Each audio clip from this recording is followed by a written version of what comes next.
Welcome back to Magic Hour, my loves. Taylor Page here. And I'm Claire. Thank you so much for joining us, everyone. This is such an exciting episode today. We interview Rebecca Campbell, but before I get into that, Claire and I were discussing that we are very chalant people. We do not try to be nonchalant. In fact, it's impossible, especially with my Mercury and Sagittarius. I'm very expressive and very fiery.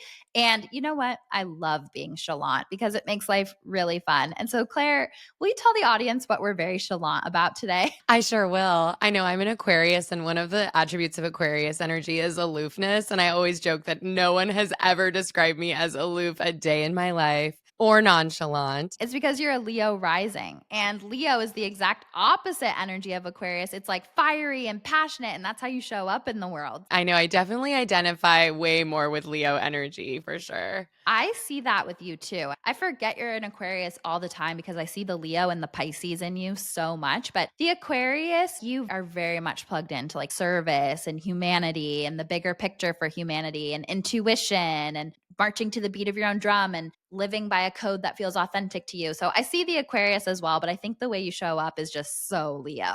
I know, it really is. And my inner world is so Pisces. I'm so dreamy and whimsical and watery. It's like my chart. If you don't believe in astrology and you meet me, you will. Walking testimonial. Thank you so much. You're so welcome. So, what are we chalant about? Yeah.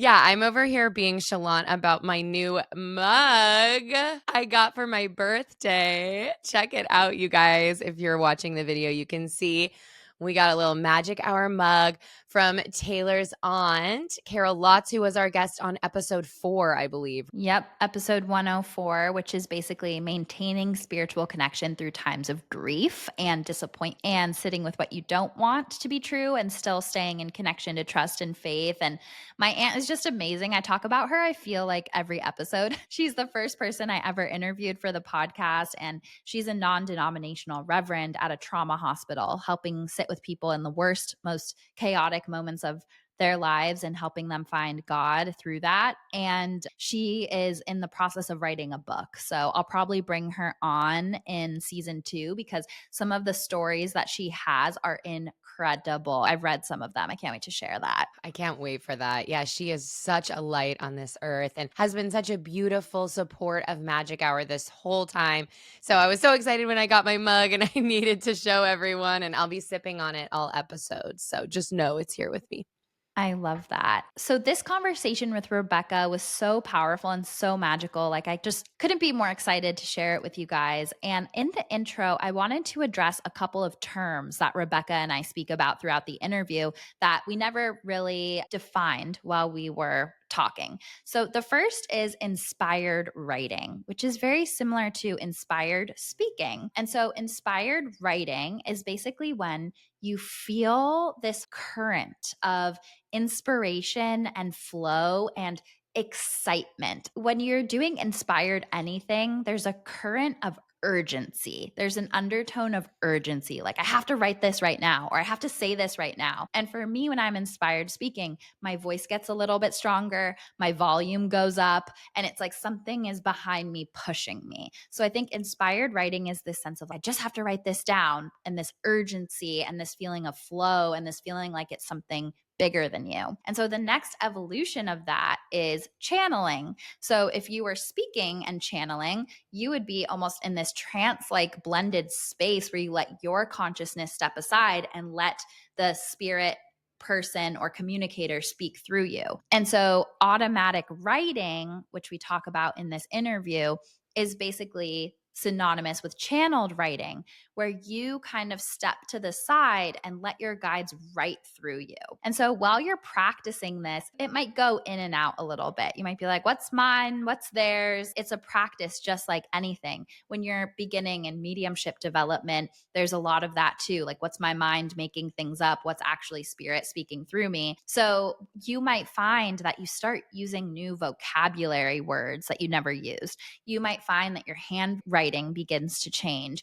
You might find that different guides come in with different types of handwriting or words, and then you can see distinctions throughout the page. It's so many cool things can happen with automatic writing. I was playing around with it a little bit in the beginning of my mediumship development journey, and I was connecting with some of my mediumship guides, and they were calling me Dove. And I was like, that's so interesting.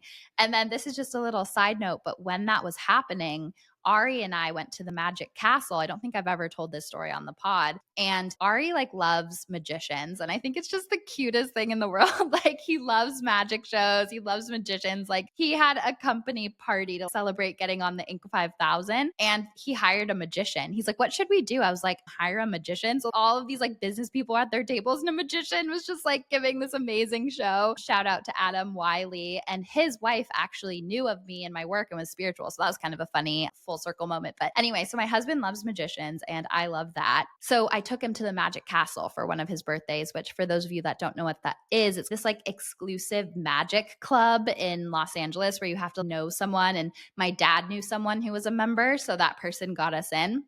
And so we're there in this auditorium with this seasoned magician. Like this guy must have been in his 80s. He had been doing this for a long time.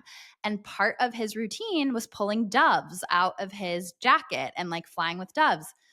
This guy opens up and a dove comes out, and instead of doing what it was supposed to do, it flew to my chair and sat by me for the entire thing. It literally landed on me and then hid under my chair for the entire thing. And I was like, oh my gosh. And it was right after my guides had like nicknamed me Dove. And so it was such an interesting synchronicity. And Ari was like, this is what happens when you're married to a witch. Like I just wanted to go to a magic show and see what was going to happen. And instead the dove flew to you and hid by you. And it was like clearly not part of the act because the magician was like a little bit frazzled and he was like clapped and kept going with something else. And it was just like so chaotic. And it was like the most precious little dove. And it had a little bejeweled collar around its neck. And I was like, hi, like petting it under the table. It was so sad, but also like so synchronistic the way that happened. Wow, that's incredible. I also love that Ari likes magicians. I also love magicians and magic shows. My brother did magic shows growing up. So I've been to a lot of magic shows and it is just so fun. And I love that he's into them. So cute.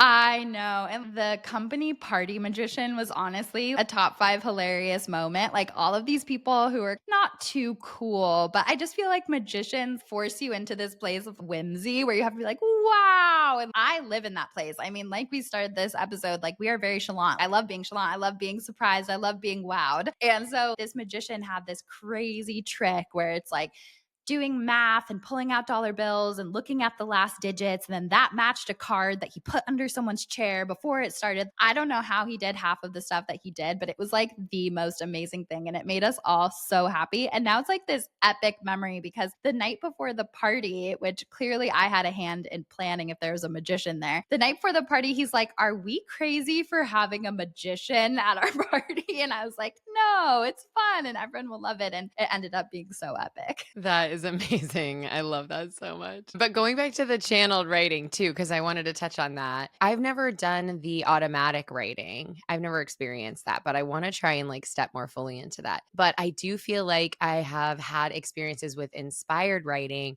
when it comes to creativity and trying to create art and scripts and stuff like that. And it's like you'll set this intention or almost like you'll get this kernel of an idea that feels really urgent. It's like really crystallized in your mind. And I can like feel the difference between the two of when I'm like, I sort of have this idea, but it still just feels so vague that I couldn't really like see the shape of it. And then sometimes I'll get an idea and it's so crystal clear. And as I write, it just like completely flows out of me. And at the time, I didn't really put 2 and 2 together. I was just like, what a cool phenomenon. Whoa. But now hearing you speak about that, I'm like, oh, I feel like that is this like tapping into source and like feeling this idea that wants to connect and come out through you. And when you choose to like open to it and set down and create the space for it, it just like flows. And then afterwards, I'm often like, where did that come from? Or like, how did I even come up with this? This is really good. Like, where did this come from? So, yeah, I think it's just so exciting. And I loved what you guys talked about in the interview about how you can take that even deeper and continue to like slowly develop it and not put pressure on to like, okay, like I'm automatic writing, let's go. But how you can like slowly ease yourself into it and trust yourself more and more and like see what comes through and see what that visceral experience is for you. Absolutely. And thank you for adding that layer of experience to what we're talking about, because that's such a good way to describe it. I've had similar when I was creating the Healing the Witch Wound workshop, that truly was inspired writing and at part of it channeled writing. Like when I was writing about the modern witch's journey and the different phases of that, that was channeled. Like that was not my own. And it's just this feeling of something bigger wanting to work through you. With all spiritual things, it's about opening and allowing and observing. And so, yeah, I think that's a really good way to say it. And I'm just so excited to get deeper into this conversation with Rebecca. So, to introduce her, Rebecca Campbell is an international best-selling writer, poet, healer, ritualist, spiritual teacher, visionary, and mystic who has been featured in Vogue, The Sunday Times, Oprah.com, Psychology's magazine. Her books, oracles, courses, and workshops have been translated into over 20 languages, and she has supported hundreds of thousands of people to change their lives and answer the call of their soul. And I am one of those people. Side note, I love working with her decks, and very early on in my journey, I read her book. So I just can't wait for you guys to hear this interview. Enjoy.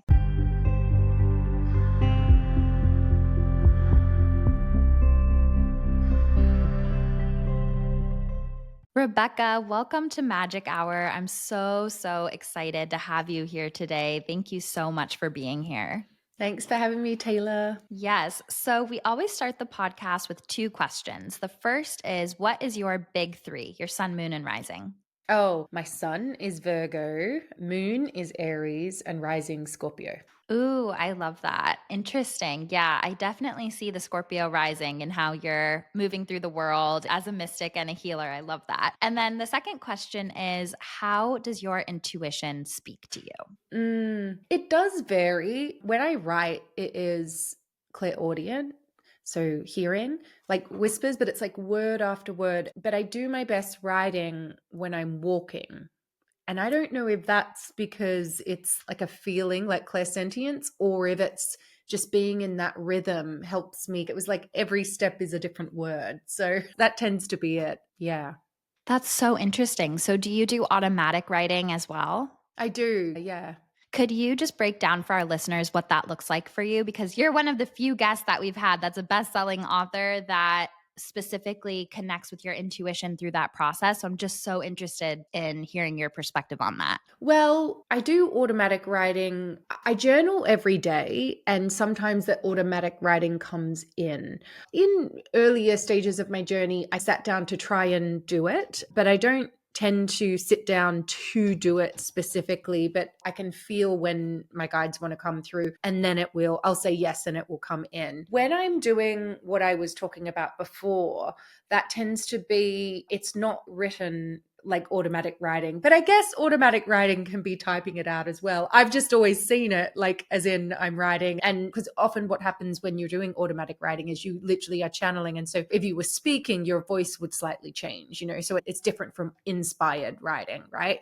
But I suppose that is what I'm doing in a way when I am walking and I'm typing on my phone. Most of my books are written and my oracles are written on my phone, because I do find when I'm in nature and when I'm in movement, it comes so much. It's like a stream of consciousness versus if I'm sitting down to write. It's just more pressure, and you're like, right, this is what I'm doing right now.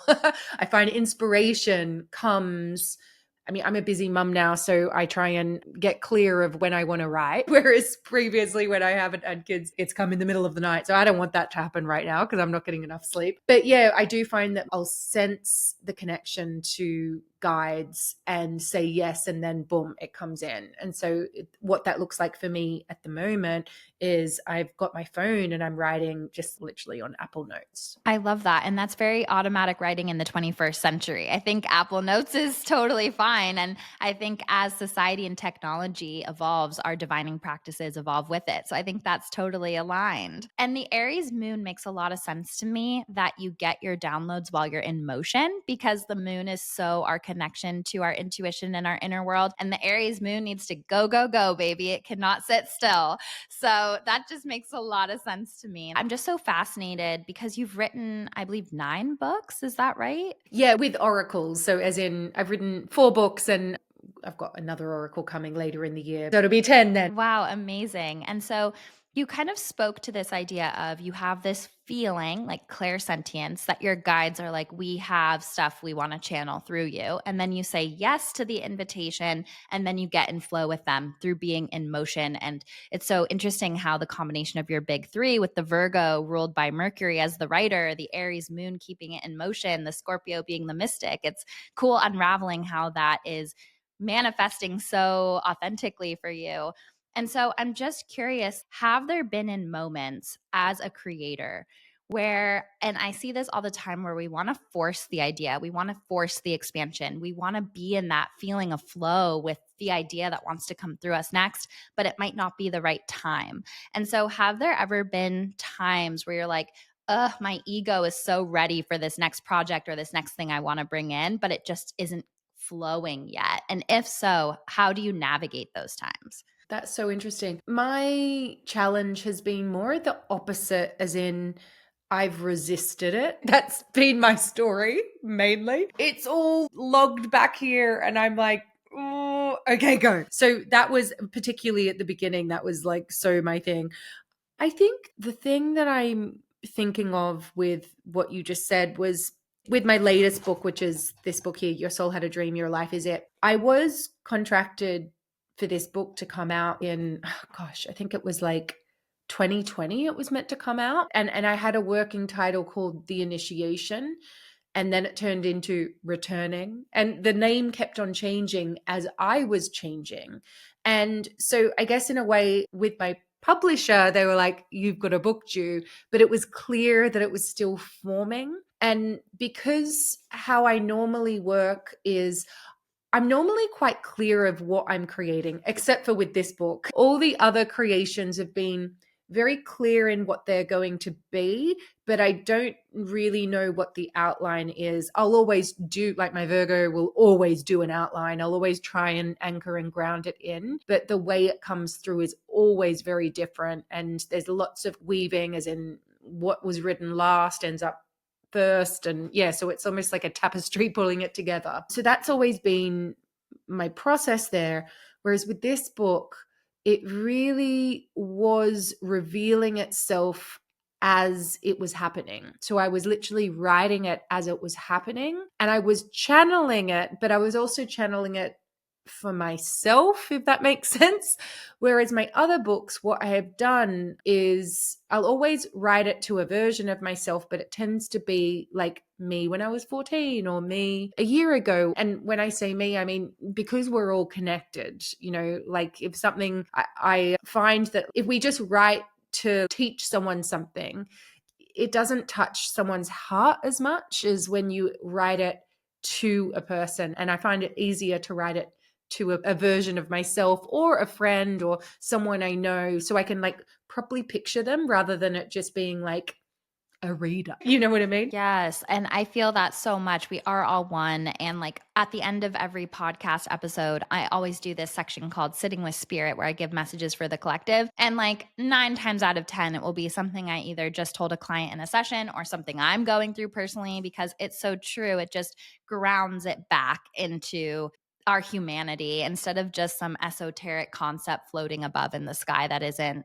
practical or relatable. So yeah, I totally get that. And I'm wondering, on your path of being an oracle card deck creator, being a just mystical woman in so many different senses, Was there ever a time where you were afraid to share your spirituality or your voice in a bigger way? And was there ever a battle with a witch wound internally where it felt unsafe to be powerful or spiritually awakened or so visible in the space?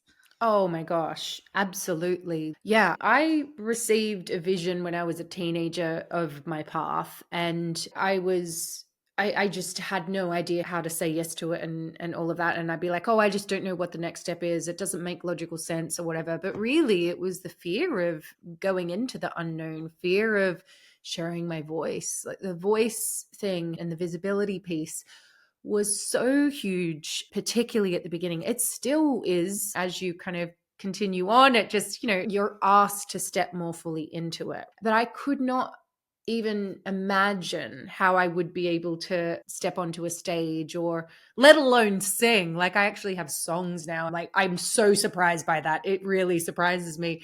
But I've got a group of guides who they come to me in song and it's layers of many voices. And so I've started sharing that. But the voice has been such a big part of my healing journey. Like I got into kirtan, devotional chanting, bhakti yoga around the time of writing my first book. And I think it was like preparing me to be able to share my voice in a bigger way. And when I began chanting, it was like tears just kept on flowing and flowing and flowing. And I think that was really a big part of it anyway, was around that fear of persecution and sharing the voice. 100%. Wow, that is so powerful. And I also got chills as you were talking about the way that your clairaudience has developed and how that is in parallel with your creative processes developing, and how it started with hearing things, hearing little whispers, channeling them down, writing things. And now it's developed into full blown layers of voices in spirit, sending chanting and singing. That is so cool. I've never heard anybody talk about that. And I think it's fun to have these conversations because clairaudience is like, my audience knows this, is the least developed clair of mine. Like I always joke that I must be a bad listener or something, but I'm very much clairsentient, claircognizant. Those are like my two bread and butter, and then clairvoyance is third. So just hearing you talk about where clairaudience can develop into, and hearing songs and chanting and different spirit guides who were either musical while they were here or just musical in their own right, in their own dimension, is such a beautiful expansion of what the clairaudience can develop into. Yeah, I love that. Yeah. So I want to talk about 2025 is a time where energetically we're all going through massive transformation and change. And I've been getting this message since last year that we're starting to work with new spirit guides in 2025, and that there's almost this like changing of the guard. And it's not to say we won't still have access to the spirit guides we've always been with, but we're being pushed out of our comfort zone this year in new ways. And I know that you're a channeler, and I haven't had somebody who is a channeler specifically on the podcast yet. And I'm wondering, and I know through writing, through singing, but if you can just speak a little bit about your process of channeling and opening that channel to your guides, and through this very transformative climate, how people can better connect with their spirit guides to help lead the way. Well, I believe we've all got spirit guides. The guides that I have worked with on my projects tend to be collective beings. That's what I would call them. So they appear for me, each of them, as groups of guides. So it's like a pack of guides. I don't know what you would call it, but I call them a group of collective beings. So for my first book, Light is the New Black, it was the Council of Light. The second, the Magdalens. The book is Rise, Sister, Rise. And this book, Your Soul Had a Dream, Your Life Is It, is the Ancient Grandmothers and Cosmic Mother as well. And so each of them, generally, the first two groups were more similar in that they'd often come at first in meditation, but then at night. So I would wake up and feel their presence, and I'd get a pen and paper. The automatic writing has always been my staple. I find it the most easy to ground and anchor, whereas these other guides, the ancient grandmothers, they actually came during, in the first chapter of this book describes it. It was in my Kirtan teacher training. And I had this spontaneous mystical experience where they entered and my consciousness was taken to the center of the earth, to the ancient waters of the earth. I connected with Great Cosmic Mother, and then was encircled by this group of guides, the ancient grandmothers, who are really all of our ancient ancestors in a way. Like they connect us back all the way back to the original mother, ancient and future. And they actually came through me through song. I started singing very unexpectedly, songs I had never heard of before, languages I had never heard of before. So that's how they first came to me. But over a period of 7 years, they then were working with me and through me. And this was the period that I was writing this book. And so it was like these ones were healing me, but also healing through me. So it was more of a personal connection first. And then once that had finished, then the transmission came. And it seems to come through, not as much through the words, the writing, as it is the energy packed in the words and the song, the space. And it's a different experience for me. I'm still like taking notes of how it comes. And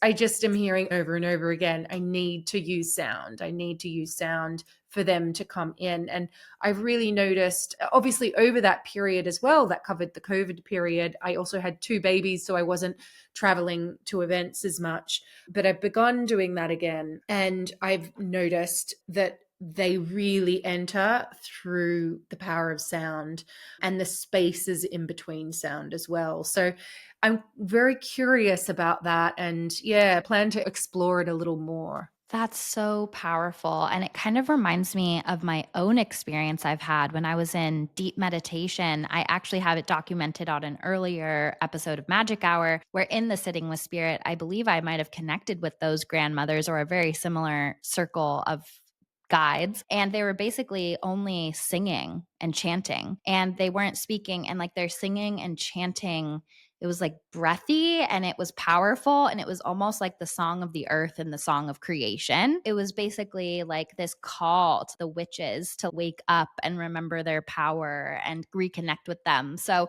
as you were talking, I was like, that really reminds me of that deep meditation I was in with those types of guides. And I think that's so cool and powerful. And I also just think it's so beautiful how you're giving voice, like you're doing such service in this world for the guides. You get so clear. And that's what I really like. Like you're clear on who the book is for, like what version of yourself or person in your life. And then you get clear on the guides that want to speak through you for it. And then you're just open to create. So I think that that's really inspirational and beautiful. And for people who are curious about a channeled writing practice, would you say you start with inspired writing and work up to channeled writing, or how do you recommend people? Yeah, I always do that. I think if you know who you're connecting with, the first thing to do, which is something I have always done innately, but I think it's really important to be explicit about it. So you always want to make sure that you're connecting in with guides of the highest realm, so highest intention of you and all of that, and to like really be clear when you're beginning and when you're ending. So that just like grounds it, protects it, all of that. If you have connected with your guides before or you recognize the energy, I think it's helpful to have a name to call them. And this is where I think a lot of people get stuck because they're like, is it the exact name? Have I got it right? And I would just say, just connect in with the energy and name the energy. Ask the energy what it wants you to call it. But if not, give it a name, like a nickname that you call it. And that can be refined over time. But just, it's almost like a password or a key to open a door. So I do that. And then if you were sitting down with an intention to be like, I want to receive a message, I would begin by writing that. So, hi, grandmothers, or hi, insert guide name. I'm here. I'm really wanting to connect with you now. I always got taught that both for creativity, but also intuition, if you just go, I want an idea, or even I want a book idea, or I want guidance, it's so broad that you're going to get something vague. Whereas the more specific you can be, the more actually boxed in you can be with your question, the more information is going to come, the clearer it's going to be. And you can continue to ask questions. I know that when I did begin exploring automatic writing, at first, I played with the left hand, right hand, one color pen, another color pen. I think those things are, again, really great to ground you in the moment of what's happening. And so you're going from like one side of your brain to the other, or from your mind to your spirit, or from your voice, your inner voice, to your guide's inner voice. All of these are like just grounded ways that you can do it. To be clear, like when I'm saying inspired writing, I'm like, you begin by talking from you and then talk to your guides, and then you might feel a little stream come in, and so you start writing and start writing and start writing, but it still feels like you're just touching it rather than it being it. And then you may find that there is a moment where the energy comes. Maybe the way that your hands moving is slightly different. If you were speaking it, your voice might change slightly. It's important to note, like, this is not trance. Trance is you like literally giving over it all to the spirit. So automatic writing is different to that. So that's what I'd recommend. And I think that with anything, if it is a skill that you want to develop, the discipline of showing up to it in a regular way is really, really helpful. Obviously, it's just like a radio station that you're tuning into. If you know what the code is, it's easier to get to it. But also your confidence, it can increase. Another practice that is helpful to work up your muscles of channeling is, if anyone's read The Artist's Way by Julia Cameron, she has a practice called morning pages, where you're just journaling and then eventually your intuition will come through. So that feels like a less pressured way of going into automatic writing. Yes. Oh my gosh, that was so helpful. And I agree. And even as you were talking, I was like, it might take a few pages of being in that sort of in between liminal place of what's me, what's not, just surrendering to get to that flow. And it reminds me of mediumship because I'm a medium, and it takes a while to get that full blend with the spirit communicator. It's like at first, exactly how you described it, you're aware of a whisper, a change of energy, that someone's there, that there's an idea, that something is in the periphery. And the more you start to blend with that energy, which I think the process of inspired writing is, then you can come into a place where it ramps up. And whereas in the mediumship side, I would be fully blended with them, giving information and evidence that they're here. With the channeled writing side, it's starting to just let the idea flow through because you have that beautiful blend. I love the parallel there. And I think it's a roadmap for spiritual connection in many different forms as well. So that's just so powerful and so valuable. And I also found it really charming because as a Virgo, you're like teaching us the parameters we need to like do this successfully. And I felt like that was very aligned as well, where it's like, I couldn't agree more. And I know that you're a fellow intuitive and psychic and you have readings and things like that. And it's so true. Like in readings, I work with angels primarily. And I always say the more specific the question, the more specific the answer, because our guides answer the question we ask because they honor our free will. And so you can ask, what do you want me to know about my family? And I might get feelings and downloads about so many different people, places, situations, and things that all get sort of swept into this bigger general message. Or you can ask, how can I repair my relationship with my sister? How can I feel safe in her energy again? And I can go so tuned into that and give specific guidance with that. So I think that's like such a good tip, is naming what you actually want, because I think we dance around that a lot in our spiritual practices, where we're like, I kind of want a book idea. I kind of want guidance. I'm open. And while it's beautiful to be open, and I think the morning pages are such a good place for that open energy, I think when working with your guides, just like you were saying, that specific intention will totally take your practice to the next level. Great advice. Yeah, I agree. I love that. And so a lot of your work Well, I believe that everything is happening all at once and that our bodies are basically bookmarks for consciousness, but that past lives, future lives, like it's all happening. And so many of your decks and things like that just give me this past life remembrance feel. Like the Ancient Stones deck, I love it so much. And I like screamed when it came out because I had just gotten back from a trip to the UK where I visited Stonehenge and Avebury and got to touch all the things. And I'm just wondering, like, what your connection with past lives are, if you work with past life energy, and how that's informed your practice. Great question. You know, past lives came for me like on my journey before ancestral work. And so right at the beginning of my awakening journey, it was like mind blown. Oh my gosh, there's a thing called past lives. And I read Many Lives, Many Masters, as so many of us did, and trained in the Akashic records. And so it just fascinated me, just absolutely fascinated me. And it was really where my journey began. I now have done a lot of ancestral work. And I grew up in Australia, but I live here in the UK. And when I was 18, I literally went on a pilgrimage without realizing this was what was happening. It was definitely an ancestral pilgrimage to the lands of my ancestry, to the stone circles, many of which you mentioned before. And I think I mistook some of my ancestral memories for past life memories at first because I hadn't really opened the door to the ancestry work. And I find a lot of us do that. But I think the ancestral work is really, really beginning to open up for us now.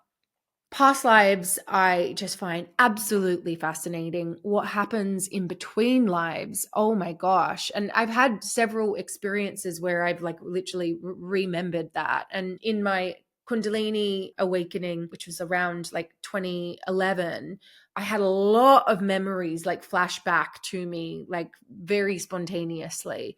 And I've also, because I've been so interested in it, studied past lives and studied past life regression. I've also experienced past life regression with me being regressed myself as well. And yeah, I teach it too. I find it just so, so fascinating. That is so interesting. And that distinction between mistaking ancestral memories for past life memories is very fascinating to me. I'm wondering, have you been to locations in the world tied to both types of memories, and do they feel different, or is there like a similarity in how you experience that? It's a really, really interesting question. I've definitely been to places where my soul has experienced, but I don't believe my ancestry has. And I've definitely been to places where it's just been ancestry and others, it's been both. So I definitely have the experience of all of them. I'm trying to feel into how they differ. I've never actually contemplated how it's different because I think it's still felt through the body, through our body's senses, you know? It's a very, very fascinating one. I don't actually know the answer right now, but I'm going to feel into that one. What do you feel?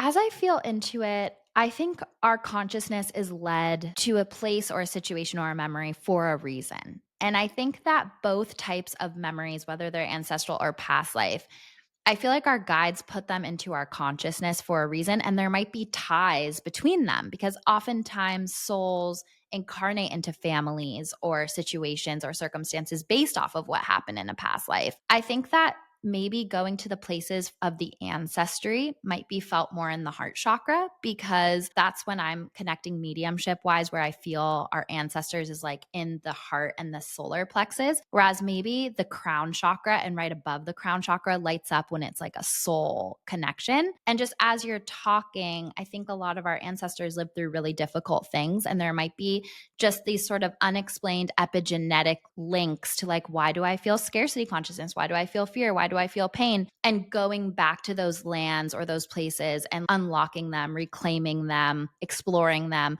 might be just more healing in a heart, body, human level. Whereas the soul locations, I feel really lit up when I go to a place where I'm like, oh my gosh, I've been here. Like there's something that just feels alive and electric. So maybe it's just a subtle shift. And it's not to say you can't have both types of experiences in both places. And they're both like sister languages, basically. There's like a lot of overlap, but that's what I'm picking up. But, I also haven't really given like deep, deep thought to this concept. I was just so interested when you brought up the distinction. Yeah, fascinating.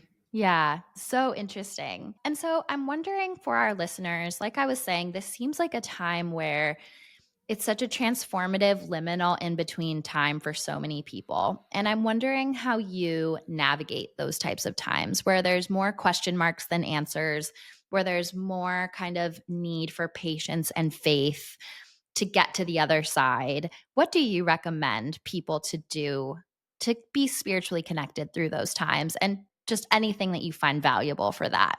For me, who I pray to is the Great Mother, Great Cosmic Mother. And to me, she is the energy that I think can hold us through the depths, through the uncertainty, through the great mystery. I think she is the great mystery herself, both connected to every single one of us. Like, we are all her children. She leaves no one out.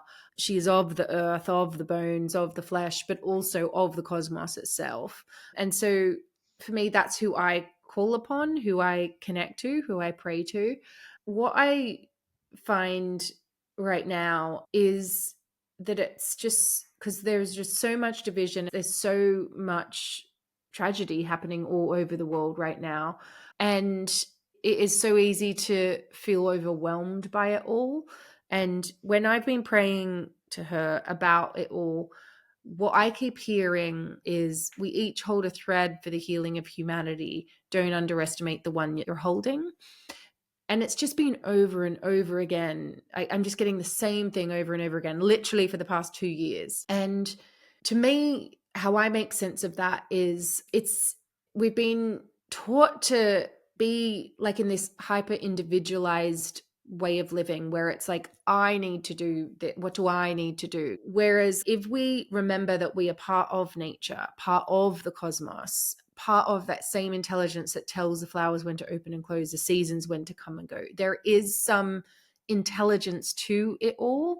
And rather than being like, I need to do all of this, what is the one thing that you're being called to do today that can make a difference? And so really going into the bite size, that one little thing, that one little thing, that one little thing. Because I think if we all do that, this great mystery, this web can kind of weave itself in a way. So yeah, every time I pray, that's the thing that keeps coming through. That's my answered prayer. So I just have to keep listening to it. That's so powerful. And it's so in alignment with the age of Aquarius. And I just got chills when you were like, don't underestimate the power of the thread that you carry. I think that that is so powerful. And I think that it's so true. And it's shifting from ego, which wants all of the answers, wants to be right, wants everything to be perfect, etc., to service. And it's just what you said. Every day, what can you do? Not only to be of service to your higher self and your soul, but to the world around you. So I just think that is like so beautiful. And when we get caught up in our own problems, our own worries, our own attachment to outcome,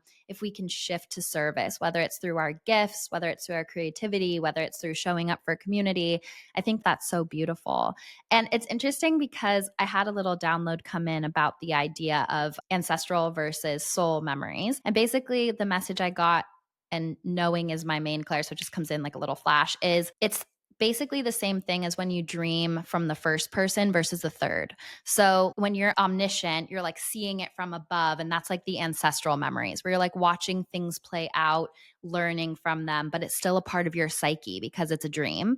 And then the first person is like your experience. And what's really interesting is that often when we have dreams that are past life visions, they are in first person. And that's how you can know that you lived that experience. So I think that it's like all a part of the psyche, all a part of our healing and our subconscious. It's just shifting perspectives of what we're viewing it from. So interesting. Yeah, really interesting topic. And maybe for the hummingbirds listening, you can inspired write about this topic. Use the tools Rebecca taught of like setting the parameters, asking the questions, setting the time. I love all of that. And so, yeah, going back to this idea of praying to the Great Mother. I love that so much. I'm listening to the Mists of Avalon books on tape right now, and they're just so good. And they make me homesick for a time that, worshiped the Great Mother and where Avalon was in our world and all of these things. And it's so sad to be in a time where the divine feminine is so threatened and nature is being just completely threatened. It's interesting because the feeling I get is that like the patriarchy and all of this is kind of having its like last big stand before the pendulum swings back towards the divine feminine. But I'm just wondering, in your connection to working with the Great Mother and goddess energy, like I know that message of keep coming back to service and never underestimating the power of the thread you carry. But do different guides show up during times of crisis on earth for the feminine when you're connecting with the goddess mother? Or is it like, has there been any type of extra message or way that she's showing up or call to action that has come from these times where the divine feminine seems extra on fire right now? Well, interestingly, just before you and I chatted, I was talking with Christina Cleveland, who wrote an incredible book called God is a Black Woman. And it's about her journey with the Black Madonna, and much more than that as well. But it feels like the Black Madonna is a divine archetype that I think is really, really, really rising right now. And from what Christina shared with me about her research is that she's discovering that in different communities that have revered her for a long time, she is the one that everyone calls when you really, really, really need help. And so I think that there are various different faces of the goddess that are rising up now that are very needed. I also feel that for me, the goddess is all about coming back to the body, coming back to the physical, to matter, to the earth, our connection to the earth, our disconnection to the earth. And I think that with the mother as just a general archetype, like as in mother, our mothers, like she's just been set up to fail because of the feminine really being buried and silenced for so long as well. So I think that what we are facing right now is just so complex, but also I think so simple in our disconnection from the sacred feminine and from my ancestry, which is largely European, Celtic. It's really rooted in the genocide that happened here all those years ago with the burning times, the witches, and it began way before that as well. And we all, I think, carry within us this ache for the feminine, this ache for the mother, this ache for the earth, connection to sacred wisdom teachings of the earth, which are often so much more simple than we make them to be in spiritual circles, because we're so hungry for it and it hasn't been passed down. And I know this isn't the case for all listening, but for I'd say the majority of us. And if you do track back, all of us, we have indigenous earth-based traditions in our ancestry, as many of them have been cut off. And we look at like particularly Europeans and what happened, like they were cut off, and then the harm that has been done as a result of that as well. So yeah, it's a huge time to be alive and to unpack all of that. And I know there is so much tendency as well because of everything that's being uncovered. If you look at any tradition, really, particularly if it's been raising someone up to a godly level, like a human, it's like beware of doing that because you have to cut them down in order for you to rise up to that level as well. And so it's a difficult time as well because those traditions that maybe would have nourished us in the past, it's like they're tainted, And I think that we're all being called to return to each other, to the earth, to ourselves too. Yeah. And I think that goes so hand in hand with the message you've been getting over and over about we all carry the thread. Don't discount the power of that thread. Because I always say, like, the Library of Alexandria that burned down, like, we are the library. Like, each of us contains a page of that wisdom somehow in us. And like, together with each thread, we will weave this tapestry of what this new earth can look like. And I also really resonate with what you said about mothers, because Mother Earth and the mother archetype have been so mistreated. And I feel like mothers are so expected to self sacrifice. It's like almost taken for granted. And my definition of self sacrifice is the purposeful ignorance of intuition. So, like, basically, your intuition is telling you this isn't working for me. Our light is being dimmed. We're suffering. And we're expected as mothers to push that down, to light ourselves on fire to keep everyone else warm, which is the modern day pyre. And so I think that, like, what you said resonates so much. And it ties in with your message about the thread, because even just the mothers listening to this podcast, choosing to connect with their guides, to step into their power, to take care of themselves is already a thread in stepping up for healing and breaking cycles for the next generation coming in, both men and women who witness their mothers and then expect the same of their partners or whatever it is. I think that that's so powerful. And so, speaking of motherhood, I'm just wondering, like, how has that changed your relationship to spirit, like bringing a spirit through into physical form? Has that cracked your intuition open to a next level, or how has that been for you? Whew, it's such a big question. I have a lot of answers for it, but it's so multifaceted. The first thing I'll say is I was never 100% sure I wanted to be a mother, because I always felt so called to my soul's path, right?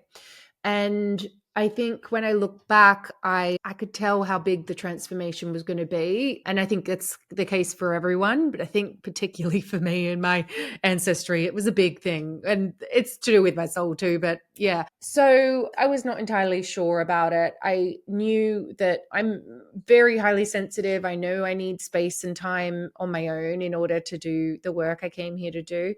But also, when I look back, I can see that really it felt like I always had one foot in, one foot out, as in, like, all right, I'll come to Earth, I'll do the thing, and then I'm out of here. Becoming a mum made me so much more attached to this world than ever before. And I didn't understand that until I became a mum. The physical act of giving birth for me and then being pregnant and all of that, like, it was very initiatory. It was like not like a glowy, lovely experience. Being a mum, I love it. It's wonderful. But it was so physical. And it really, really, really brought me into my body. And it connected me with ancient feminine rage, ancient feminine grief, the power of my ancestry, and ancestral trauma as well, which was all stored in the body. And so when it comes to my work, it's been phenomenal in that it has only expanded it all, but it's been very different to what I expected. I feared that it would take me away from my soul's work. Now, I know that could not be further from the truth. The other thing that it did that I was very unexpected was I had devoted myself wholeheartedly to my work, and I prided myself on being like, yeah, like literally soul-led life, like, is all about that. I'm like integrating the soul into my everyday life.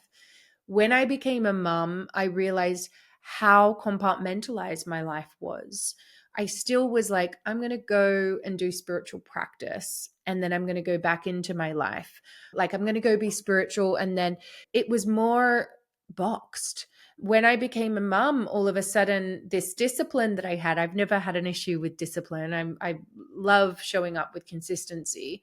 I all of a sudden wasn't able to show up to my spiritual practice, for example, in the same way. No, I've literally done morning meditation maybe 3 times since becoming a mum 6 years ago.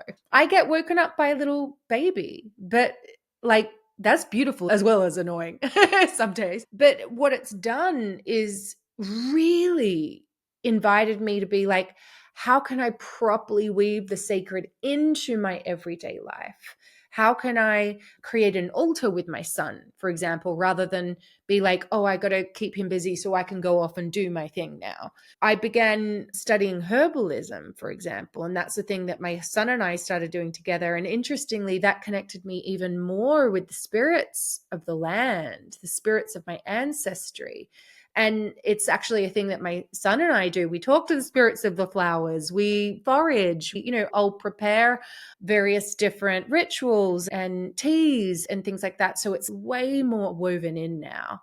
There's a lot more I could say, but I'd say that's the main bit. I love that so much, and how special that you get to have those magical practices with your son. I love that. And my mom was very witchy as well. We did a lot of magical stuff together. That's amazing. Yeah, I'm so absorbed in what you're saying even more because I'm married and my husband and I are thinking about having kids. And I feel I relate so much to what you're talking about, where I'm like, I know there's a part of me that's like, yes, I want this, but there's another part of me that's so scared that I'll lose my connection to like my purpose and my work and my clients and the things I love so much. And so I just am so grateful to have these conversations with you and other spiritual business owners who are also mothers. It helps expand my view on what's possible. So thank you. They're just so different paths. I can see, I have got many friends who have chosen not to become mothers. And I like, oh my gosh, I totally get that as well. I think if it becomes part of your path, if you say yes to it, it's only going to expand it all.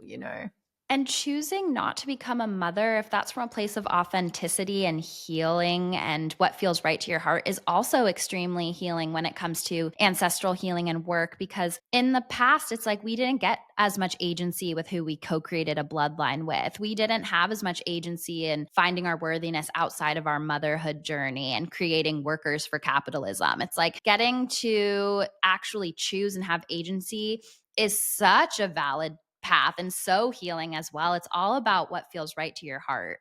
Totally. I totally agree. And I love what you said too about breaking the boundaries of like, my spiritual practice is in the morning from 8:30 to 9 a.m. And then I go into my day and then I go into this and then I go into that. It's like how coming back into the earth is like living in communion with spirit through all the processes. And so I think that that's a really beautiful perspective as well. And has your son like seen spirits, or have you had interesting conversations? Yeah, so I've got my son who's 5 now and my daughter's 2, but my son definitely has the gift. Like he's spoken to about different spirits many times through his life. Yeah. I love that. That's so special. And it's so special to have a mom who will help cultivate that instead of being like, be quiet, don't talk about that. I know. I'm so happy. I'm so happy. Yeah. I love that so much. And so, just to end everything out, I'm wondering, is there a message that you just want to share with the collective right now? Anything that's on your heart, anything that you want to say, anything that feels in alignment for you? Mm. Yeah, I would just say, like, we don't need a new Earth. The Earth is ancient and future. It's us that kind of needs to surrender to it. Just trust that thread that you came in with. I really, really feel so deeply that we choose to be here at this time in this body, my ancestral lines as well. And particularly if you're someone who's the end of your ancestral line, as in you're consciously not choosing to extend it. I cannot speak enough about the great healing that you can do for your ancestral lines, and that it can be felt all the way back as well as you do it.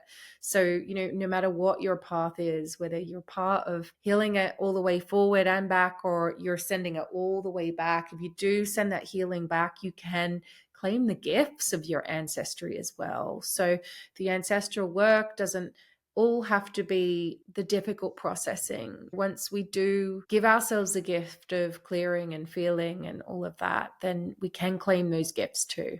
Yeah, I love that. And I love what you said about the new earth, because I agree. It's more about going back to that message that you said in the beginning of we have this pressure to fix everything and it's all on us. But in reality, that our ancestors have the wisdom and the answers for like where we need to go. We actually need to look backwards, not forwards. I think that that's really powerful. And I think new earth to me is like a remembering and a evolution of consciousness, but not a change, not moving anywhere outside of our actual beautiful, perfect earth that we have inherited. It's like a new humanity.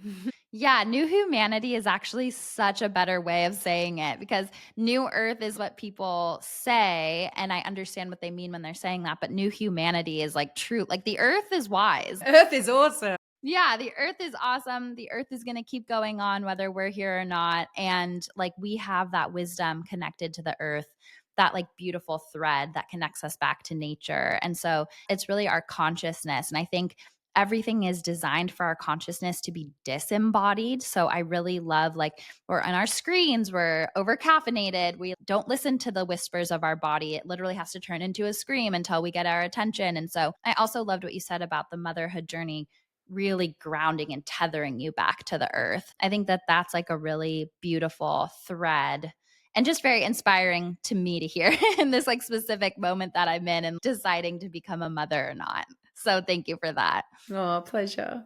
Yeah. So where can people find you and work with you and all of the things? Yeah, my website's rebeccacampbell.me. I'm all over social media. All my books and oracles, you can get them on Amazon or pretty much most bookstores. And my latest one is Your Soul Had a Dream, Your Life Is It. Amazing. I can't wait to read that. And back in the day, I want to say like 2014, 2015-ish, I read Light is the New Black. And that was such an awesome book too. So just thank you for all of your contributions. Thanks, Taylor.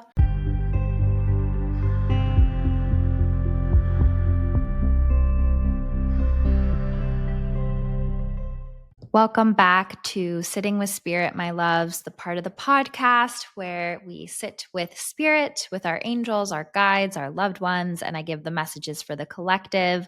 As always, with everything in the spiritual world, run it through the barometer of your own heart space. Take what resonates with you, leave the rest, because resonance is the true test of what really is meant for us right now. So that being said, starting off with the angel messages, it's always really interesting to me when I record Sitting with Spirit. It's usually on off days because on my usual work days, I just have too much going on. And it's really interesting to me on the days that I do record Sitting with Spirit, how there are synchronicities with some of the messages in client sessions. And it just makes me feel so supported because I'm like, oh, thank you so much. It's like two birds with one stone type of situation. It feels like an energy saver. So, that being said, one of the first messages that came through was that the collective right now is in this moment of really intense crown chakra blocks. And I talk about this all the time because it's so common. It's the most common energetic block there is: overthinking, second guessing, living in fear. And when you're in a crown chakra block, it feels like everything is constricted and you can only focus on what isn't working, on what's disappointing, on what is missing, on what the problem is, on what all of the fear is saying. And that's a really big part of the message this week. And I'm going to go back into that in a bit. But in that vein, we're now in Pisces season. There's a lot of Piscean energy in the collective right now. And there's a lot of illusion in the collective right now as well, meaning like what's real, what's not. Am I living in a fantasy world? And when we're in a crown chakra block place, that fantasy world can be negative projections onto something neutral. For example, time or space that is open in your life, like projecting a fearful story about how nothing will ever fill it in the way that you want to. So there can just be a lot of sort of fearful stories swirling around, and they can feel very limiting and constricting. And the first message here is like, when that comes up, instead of trying to think your way through it, the way forward is feeling your way through it. So we have, as a collective, gotten really far with mental healing in terms of talk therapy, recognizing energetic patterns, rationally thinking our way through, and making new strategies from that logical mental perspective, whether that's mantra work, whether that's identifying shadows or insecurities and talking them out and thinking about them in a different way. We've also done a lot of soul work on a collective level with connecting to our own intuition, connecting to our angels and guides, connecting to deeper veins of spiritual healing and different modalities there. But where we as a collective haven't gone as deep is the body side of things. And it's such an important part of the puzzle. When we are in a moment where the crown chakra block is so strong, and all we want is to think our way through and have a for sure plan and strategy that makes us feel in control, but that's not available to us in the moment. It is extra important to drop into the wisdom of our physical body. So, what does that look like? When you're in this moment where the scarcity is coming up, where the fear is coming up, where the unknown feels triggering, dropping into where does this live in my physical body, and just giving yourself time and space to feel, to ask your inner child what they want you to know about that, but to really just find time to sit in sacred space to feel, because our body remembers and our body holds and our body carries. And if we don't take conscious time to sink back into the wisdom of our body, especially in a time where survival feels so up and down and things feel very constricted energetically, it's going to be really hard for us to connect with our strength, with our power, and with the primal instincts that will guide us through this time period. So sit with your hand on your heart and your hand on your belly and just breathe. And you can start when uncomfortable emotions come up and then your mind wants to create a story. Observe the story, but don't forget to feel the actual feeling. That feels so important. So, another message coming through is to contribute to peace. To contribute to peace. And I feel like right now there's a lot of media strategies around constant bombardment of scary news and fear and threats.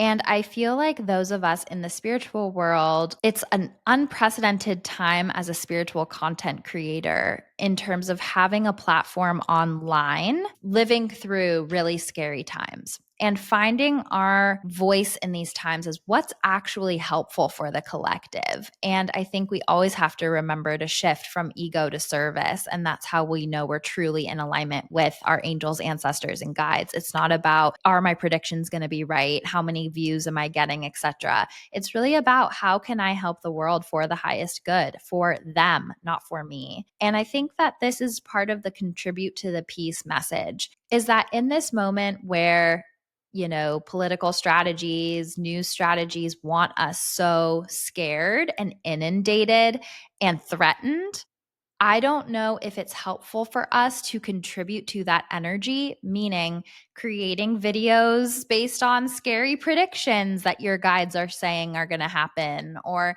putting out content there that contributes to that collective chaos crown chakra block. I think that for us, where and I'm speaking for myself, we can be most of service when maybe we call out energetic trends that we see, but in a way that gives people tools, empowerment, and hope. Because I think that is really what is needed right now. And it's just a moment where we want to contribute to peace. So that's on the professional level if you're in the intuitive spaces, but also just everywhere in life. Where can you contribute to peace? That's a big question. If you've ever been to Cafe Gratitude in LA, that's like the Sitting with Spirit Cafe Gratitude question of the week. How can I contribute to peace? So, yeah, I think that it's also really necessary during this time of all of this Pisces energy to also say that the most spiritual choice is not to float away on a cloud.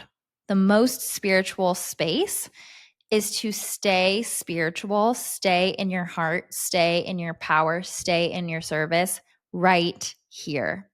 And that's why all of the water signs, which water is known as the element in astrology that's connected to intuition and psychic stuff, their sister sign is an earth sign, because it's so important to be grounded in our current reality. And that's the true love, that's the true spirituality, is being grounded right here, right now, how we can be of service and be in our physical body and not get lost in a completely other reality that does not help anybody here on earth. And I think that it's very tempting to float away on a cloud. And I totally get that. But if our soul wanted that, it wouldn't have chosen to come into a body. The body is so important. And in that vein, that voice, that inner voice that is like, is this really real? Am I really speaking to angels? Do spirits really speak to us? Was that really a sign? That's actually such a good, healthy part of the spiritual experience.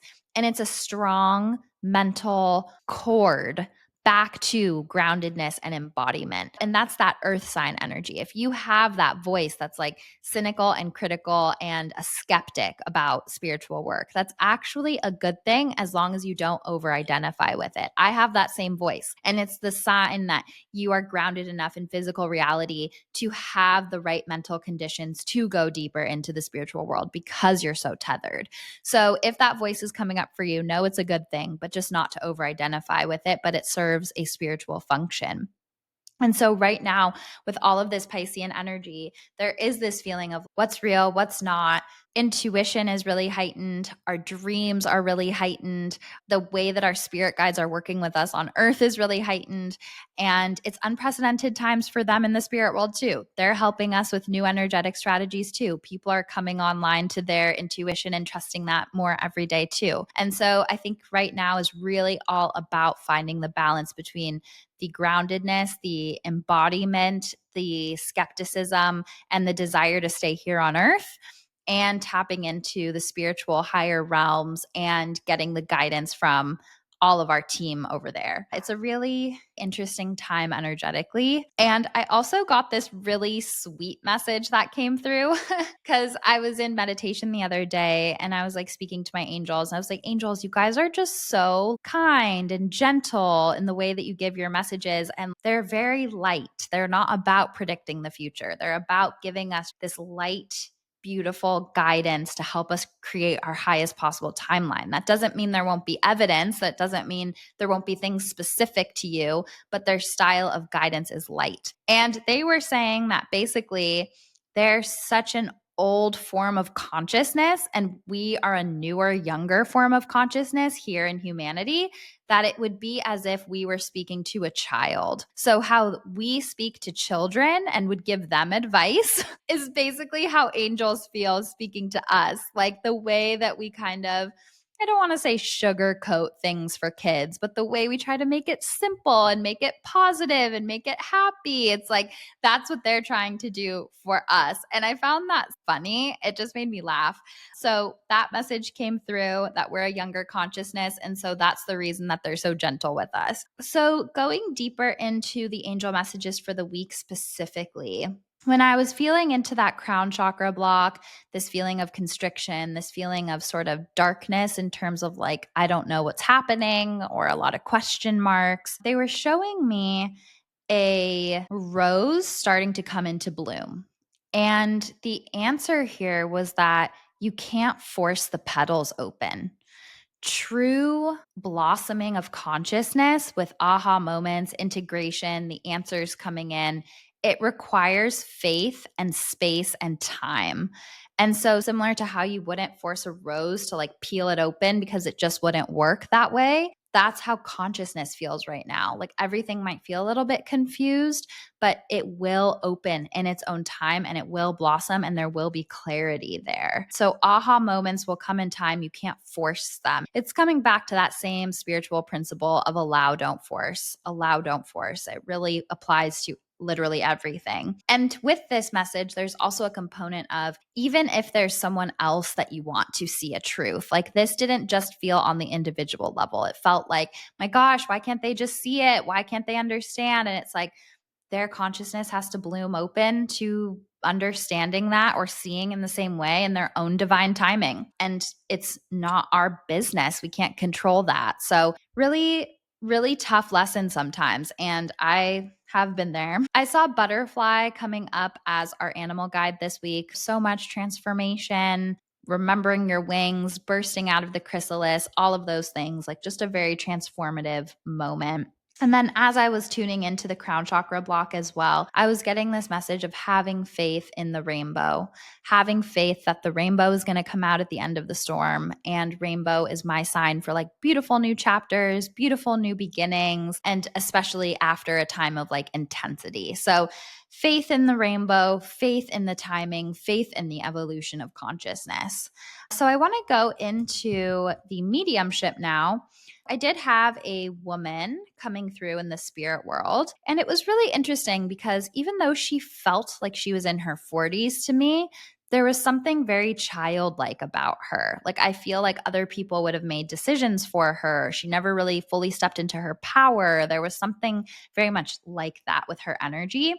I saw smoking and I saw like chest, lungs, coughing. I also felt like pain in my left arm, and I felt almost a neurological thing. Like it was really hard for me to control the left side of my face. And then I also saw that she had dark hair. I felt like she would have been from somewhere in Asia. And I kept seeing her on her knees praying. And I felt like this was the most important part about what she was showing me, was that she was very superstitious. And she would get into this spiritual place where she forgot that she was part of the divine. There was almost this victim consciousness with her where it felt like everything was happening to her and she had no power over it. And that really showed itself in a lot of areas in her life. And I keep seeing her just after every single thing going to pray over her worst fears, her worries. It wasn't really focused on the blessings or the miracles or what she was grateful for. It seemed always based in fear and protection, and low self-worth was like her connection with her spiritual practice. And it felt very religious to me. And she said, I forgot that I am also part of the divine. And so that's one of her big messages here, is that spirituality is never supposed to make you feel less than. There isn't supposed to be a hierarchy. There isn't supposed to be comparison to other people's practices. Spirituality is never supposed to push you into a place where you feel like an ant that's just going to get stepped on and that you have to pray and do everything right and see all the signs. Like, sometimes it can get into a sort of manic energy there where it's not serving anyone and it's actually just a mask for different mental health conditions or states of mind that need deeper observation but can get swept under the rug. So I feel like there's something here about all of these messages asking us to come back to our body, come back to reality, remember what we are in charge of, what we do have control over, contribute to the peace. And so that contribute to the peace message really applies to what this beautiful soul and spirit is also saying, which is I didn't contribute to the peace. I gave all my power away to every force outside of myself. And one, that's not how spirituality is meant to engage with us. Spirituality is what we're doing here. It's who we are. We don't have to seek it outside of ourselves. And I think that's where we can get mixed up, is spirituality from an outside in perspective instead of an inside out perspective, which everything is already within us. We don't have to go looking for it with any type of retreat or crystals or special clothes. Everything is already in us. And I think with her, she was always looking for her power everywhere outside. And I think that superstition kept her from her true divine power, because I do feel like she would have had her own spiritual intuitive gifts, but just never got the chance to fully sit with them or develop them or explore them because she was always looking outside. So the last message here that she gave to me is to think bigger, because when she was showing me her mindset and how she was always playing it very safe, there's something about her life that felt very small and contained, and like she wouldn't venture to even think of the possibility of something bigger. And that's her invitation for you here. It's like not only thinking bigger about the potential for your life, but thinking bigger about who you really are, who your soul, like higher self is, and remembering your power. Because in so many narratives, the humans are always the weak ones, and everything else always has more power over us, like in scary movies and things like that. It's like everything reinforces the narrative that humanity is weak. And that's not true. We are very strong.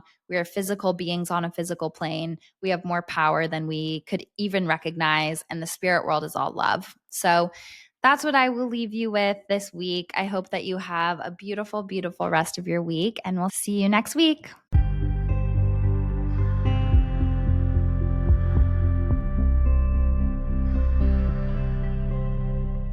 For more information on Taylor and her work, go to angelsandamethyst.com or connect with her on Instagram at angels_and_amethyst.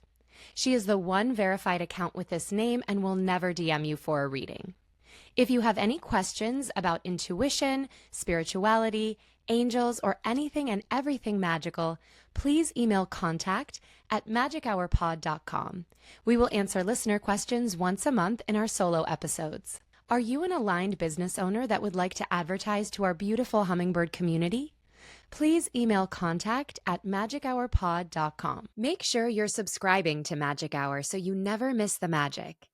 And don't forget to leave us 5 sparkling star reviews. They help more magical people find the pod.